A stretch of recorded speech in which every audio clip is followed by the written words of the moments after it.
A bit of a walkthrough on Mako then. So on the stern we've got an electric diver lift. It's remotely operated, so you can pull divers in and out of the water anywhere on the boat using a remote control. There is a hand switch backup that plugs in at the top. Okay, so moving round. Divers benches. So the rear section of this bench is removable. Just lifts out, but the forward section is fixed. That's due to the hand bilge pump being mounted just underneath the bench. So. Rear hatches, say for steering gear or storage. You've got raw water pumps, bilge pumps. Don't use that for anything. There is smoke detectors in all of the compartments. That's the engine hatches and the second one. Water filling point, so huge water tank just under the deck here for along extended ranges. 240 volt shore power. That's the exhaust just above it for the Eversplasher diesel heater. On deck storage, this is where the gas bottle and rope locker is, so plenty of space for ropes. We use a lot of those on board. This hatch is just for the diesel isolation valves and the diesel filler points for each tank, 650 litres each side, so on the deck there. Nice little feature here is just the hot and cold water on the cockpit, the sink, and just below these, this is a live bait well for fishing. I've already used it myself, but side roller and the hauler, it's operated by foot switch. Okay. Also lighting, LED just under the overhang, and there's LED lighting floods across the back.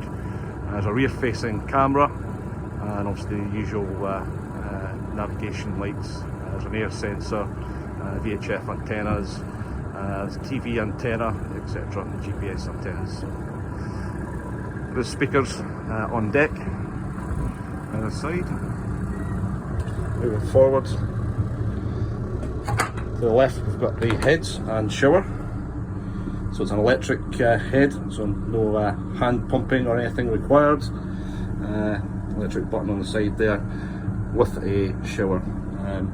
Hot pot clarifier that's run off the engine or the 240 volt shore power or inverter, providing hot water for the potable water system. To the right is seating for 4 to 5 people. Below is space for the emergency equipment, life jackets, etc., flares. To the centre is 2 sprung suspension seats, really comfortable. Below is a dual voltage fridge and a small freezer. To the left we've got a full-sized oven with 4 burner hob, grill and oven. It's the storage space below. Microwave and further storage, and again sink with hot and cold potable water. And storage just to the aft there. Again, moving forward, to the left is an access hatch to the forward compartment, which is again storage. Plenty length in that for holding fishing rods, etc. Underneath to the single berth. Again, similar on the right hand side. That's access to the forward double bunk and the single bunk on the starboard side, but we'll go down there shortly. Moving forward, equipment wise, this is one of the most well equipped Swift Cats I've seen available on the market. So handheld VHF with charger, obviously dual engine management system, all electronic. Again, all these can be individually set. Again, fuel tanks, run off of here as well. Radio with a CD player hooked up to an iPod or your iPhone. You can play music. VHF linked to the to GPS, so again, no issues with that. Also starters, autopilot. Okay, really great for longer journeys. You can set that up. It is linked to the GPS as well, so you can set a route and it will follow that route.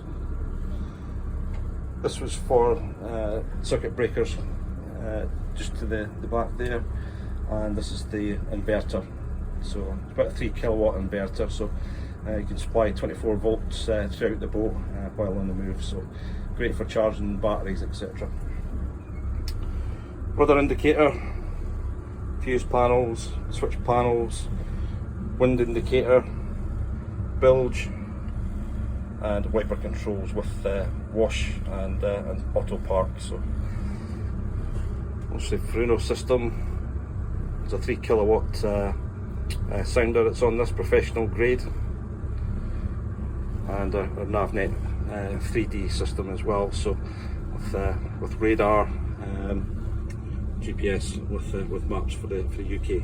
So the windlass control is on here as well, but that has been removed. It's no longer fitted to the boat, but will be supplied. Can be retrospectively fitted. Like I say, it does have all the equipment, the breakers, etc. installed there. And then you have bilge and fire alarm panels. So just on this side, temperature monitor, searchlight control, so it can be operated remotely. This was for pads on the back of the boat. Again, those were removed very shortly after. Trim tabs were removed very shortly after manufacture. They weren't required.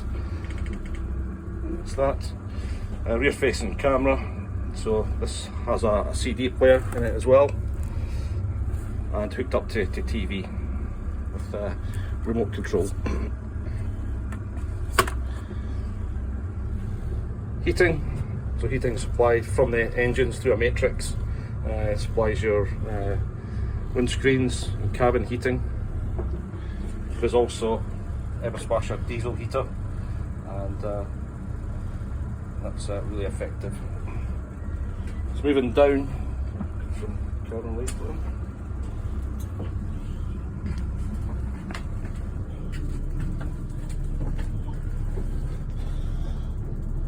This was the anchor locker. You see, I just use it for storage. Like I say, the anchor winch was removed before I got the boat. Now you've got a large double area for sleeping. And that's access to the back of the control panel. Like I say, 240 volts, LED lighting as well. There's the escape hatch. Looking to the rear is a single bunk.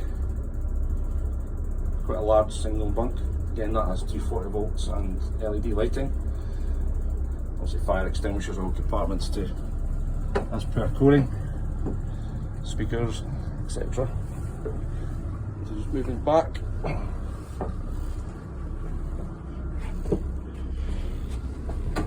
Again, let's lift this hatch.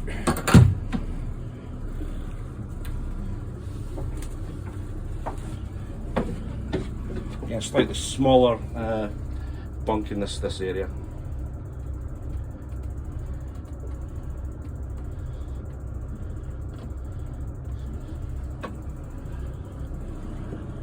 Okay, I think that just about covers everything.